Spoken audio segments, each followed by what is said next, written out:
Hey, hello everybody. So today, I'm going to continue on, kind of a continuation of my story.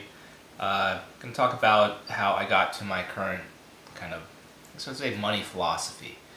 Kind of happened at work where, you have a trajectory where you feel like you're growing, literally in your skills and also in your money. And I kind of hit limits to growth. My boss decided to try kind of change his business plan and opened up an app development line and had a great idea for a phone app and began blowing millions of dollars on that, which of course led to our company having to be drained, kind of like I call a strip mining operation. So our benefits, raises, all of that kind of had to go away so that he could work on something else. So I ran up to, instead of going like this to kind of flattening out, and then over a period of time he actually began withdrawing. So downhill toward the end.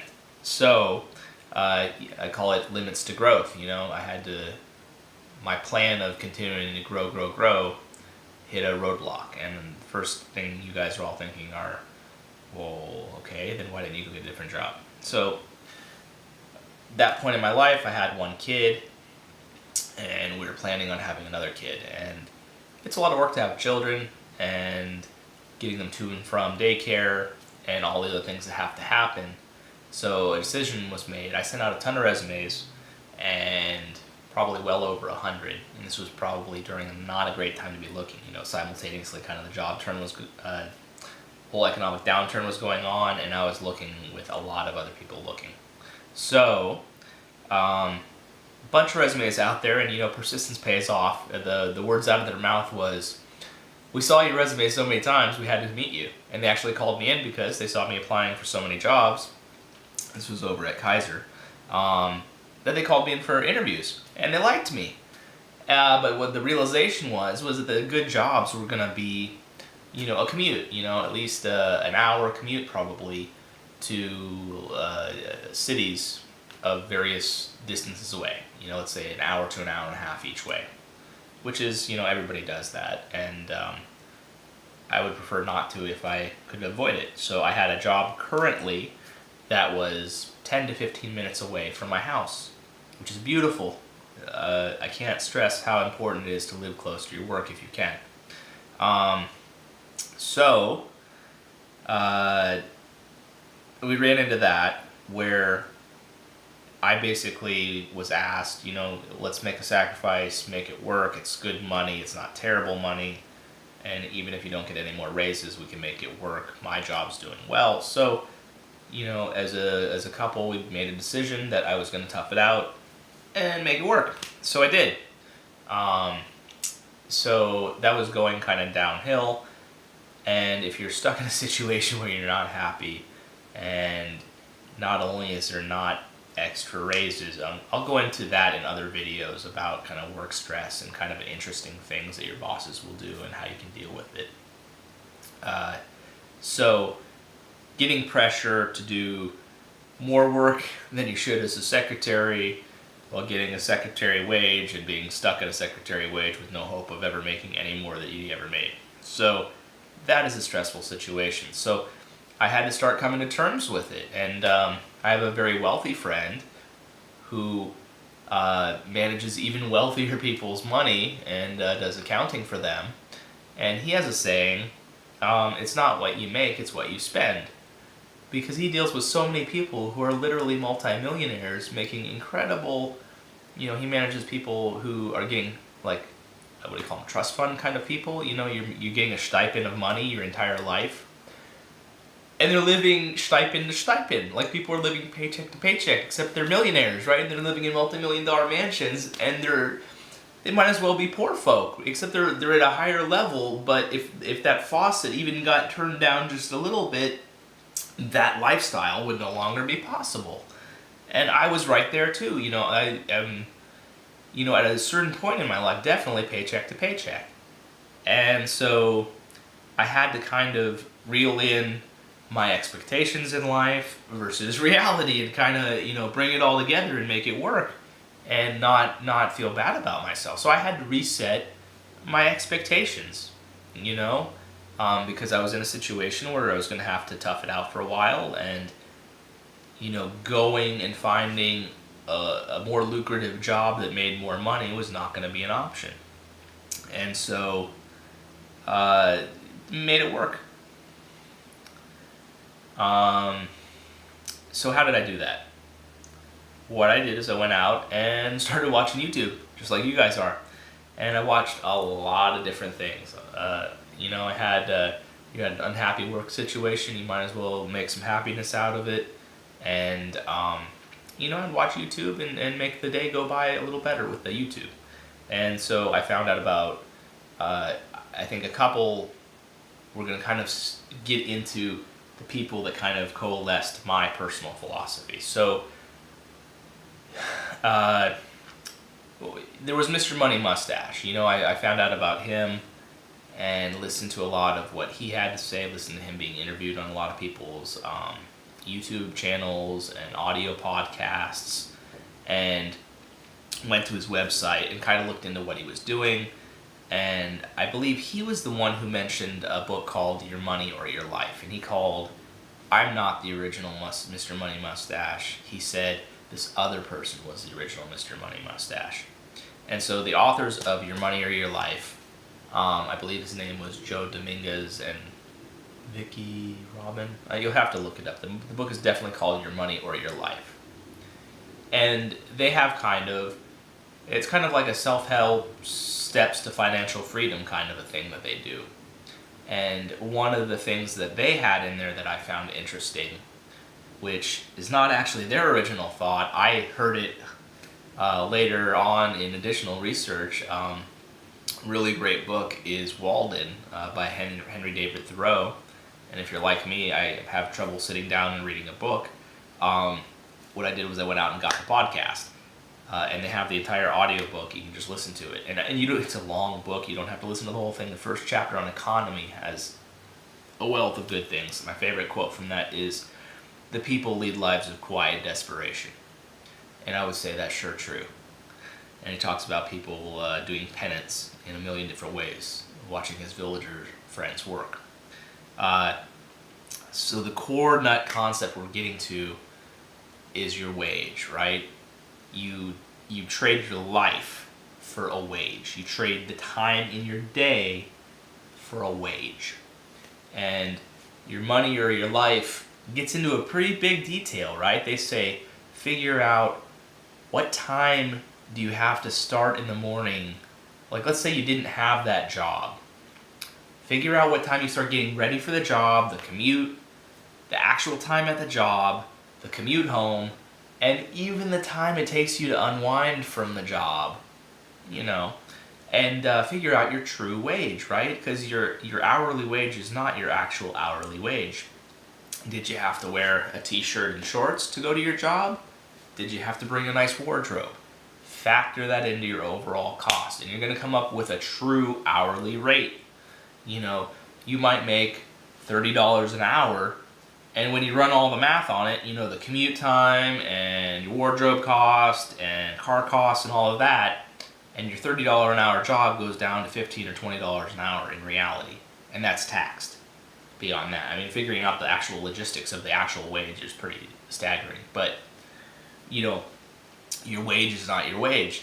So you have your money, right? You've traded an hour of your precious life, the most important thing in the world, your precious life, an hour of that for, let's say, for easy math, $10.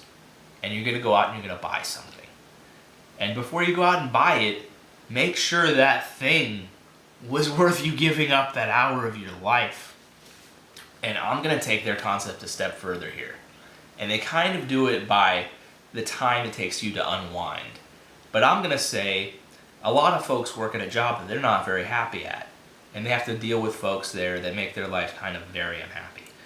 And the psychological games played on them to extract work out of them are not nice. The things coworkers do to coworkers to try to vie for that extra couple pennies is not nice. And believe me, I've seen it. And I kind of was on the sideline watching a lot of big shots try to be big shots. So It's just terrible. So I'm going to add to this precious $10 how much mental anguish, not just, you unwound at the end of the day, but how much mental anguish was it to earn that $10 as well. We're going to add that extra component that I don't think your money or your life maybe factored into what a lot of people have to deal with to go and earn a dollar. So that really helps. And what is that? What is the core focus of that? The core focus of that is to eliminate wasted spending. And wasted spending is where you're going to find your retirement and your freedom. And, you have your expenses, and if you get your expenses high enough, you're essentially in a version of slavery. You're in modern day slavery. And I know that sounds terrible, but I'm going to call it a very democratic slavery, because it doesn't care what color you are. Because all it cares about is that you have a decent enough credit score to lend you some money, and to get you in the hole so far over your head that you're spending your entire day working to pay the interest on your debts. That's what I call modern day slavery. So I'm going to throw that out there too, because I know there's a lot of folks, and I felt that way when I had credit card debt, where you're working all day long and you're not even collecting your money. You're working all day long so you can pay other people interest on stuff that you bought that you didn't need. It's like a vicious cycle. So now the one thing that your money or your life, I'm not saying, don't buy anything.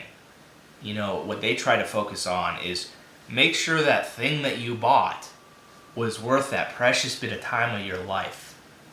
And I think using that tool, you'd be amazed what you can do. And you can hone in on the things in your life that bring you true happiness. And you'd be amazed, how much of your life you can cut out. And we're going to talk about that in later videos. I'm just getting down to the core of what has become my philosophy as far as money goes, of making sure you know what you truly like in life. And it's okay to spend money on that. And you'll have money to spend on that if you can cut out the things that you're wasting your money on. So, I kind of got to, beyond that, started watching then financial independence. Because, I like to say the big story is save your money early. Don't buy stupid things or you're going to regret. I say stupid things. Don't buy things you're going to regret. Some things you buy and you regret them almost instantaneously. Go to your garage, go to your closet, and just open it up and start looking at it and assigning dollar values. And think about the stuff that you use constantly and the things you don't use constantly. So, where are we going? We're going financial independence. And financial independence on YouTube actually led me to a very strange thing called, minimalism. And so minimalism was the idea that you only surround yourself, I'm going to say my personal take on minimalism, you can call it whatever you want, is surround yourself in things that you truly use and get rid of the things in life that you don't use. That's the core of minimalism. For me, I would say. So, started watching a lot about minimalism, right? Because I have to change my whole worldview. I have this worldview that I'm going to go up in life, and I'm going to shoot for the stars, and I have all of this going for me. So, but then I bump my head into reality and the fact that that's not going to work out, at least for the short term, getting the kids through their very early years. So, kind of funnily enough, minimalism, you start watching funny things about people living in tiny houses, and if you go ultra, the ultra minimalism is van life. And people living out of their vans for various reasons. Either life is not going well, and there's a lot of very interesting people in the van life community where they're actually living there to help facilitate their other goals. They love traveling, they love seeing things, they don't want to be tied down to debt, and they see that living out of their vehicle a lot of times in beautiful forests. I mean, some of them are living not so nice lives, and other folks are living this out of choice and really thriving and enjoying it. So if you're gonna go the ultra end of minimalism, I would probably say it's either, you're out on the street homeless, or minimalism, van life. So, funny enough, in van life, the thing I found was things about streams of income and generating extra streams of income. And so, generating extra streams of income, I got to throw a shot out there to, there's a guy named Nick Loper, and he has several books that he's written, and he has a podcast called Side Hustle Nation. And so Side Hustle Nation was all about, do something in addition to what you do. And so this, it's like it all came together. Everything came together. And so I had a job with a dead end, and I had, through my journey, I had lowered my expectations in life. I know that sounds terrible. I would say I happily lowered my expectations in life. And I tried to become happy with where I was at in life. And I tried to make it, it's not what you make, it's what you spend. And you'd be amazed if you reset yourself a little bit and you start spending less than you make and save the rest. I mean, I'll tell you, we don't live a rough life. I mean, we live in a 2-bedroom condo, and it's a little tough sometimes, but we love that PG&E bill, and we're tight together. Everybody's always around each other, which is nice. And there's still enough room. It's about 1,000 square feet with a little less than 1,000 square feet with 4 people. There's enough room that if somebody's having a bad time, there's a room somewhere. There's an extra room somewhere you can go to. So those sorts of things, changes in your life, it frees up so much, and with that extra income, with that extra, money you're not spending, you can do lots of good things. And I would say I would start saving it for not just retirement, but like an early retirement, very early retirement if you can afford it. So I think that's where we're at. Side Hustle Nation, Nick Loper, and I started listening to a whole bunch of people who were doing all kinds of weird things to make extra money. And that really got my mind going.